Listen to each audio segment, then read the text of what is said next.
If you've been paying attention recently, you might notice that certain free-to-play games are not doing so hot. In a few months, we'll be losing Knockout City. Earlier in the week, we got the news about MultiVersus being on its last legs, and today was the very last day that anyone would play a game of RumbleVerse. The RumbleVerse one in particular, I think, was a big shock to a lot of people because it really did find a solid player base, and the news that it was shutting down kinda came out of nowhere. Seriously, RumbleVerse launched in August of 2022. It didn't even make it an entire year despite really strong reviews and a good amount of players.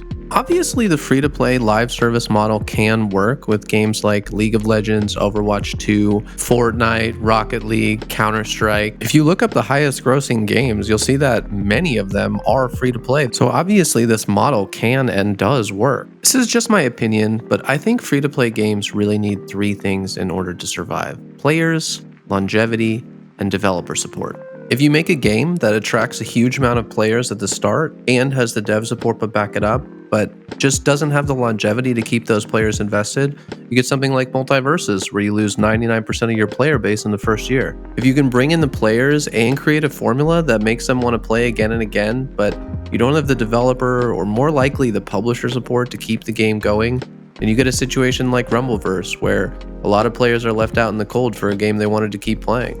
And finally, if you have a game that can have some sort of longevity and dev support, but never really got the explosion of players needed to get going, you get a case like Knockout City, where even though, yeah, it lost a huge portion of its player base in the start, it stabilized fairly quickly.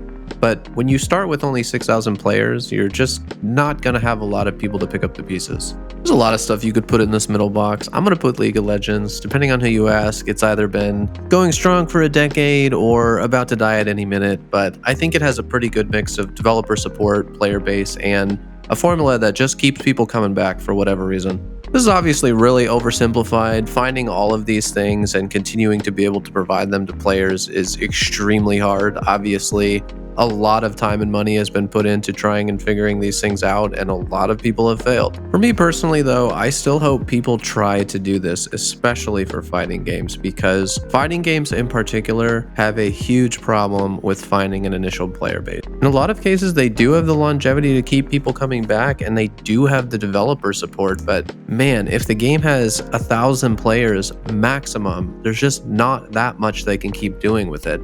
But free-to-play really lowers the barrier for entry and really allows people to kind of take a swing on more games and just say, hey, you know, I'm not going to have to pay that initial $40, $60 price tag, whatever it is. I'll just give this a shot and see if I like it or not. We already know that Project L is going to be free to play, so hopefully they're able to get this model right. And Xbox Game Pass already does a pretty good job of this, but there's just not enough of these free to play games out there that aren't MMOs, shooters, or MOBAs. They vastly dominate the market right now. So I know these games didn't work out, but I wouldn't be too doomer on free to play. I think the model still can work, and I think Project L will set a good bar for what success for it really looks like that other people can kind of emulate.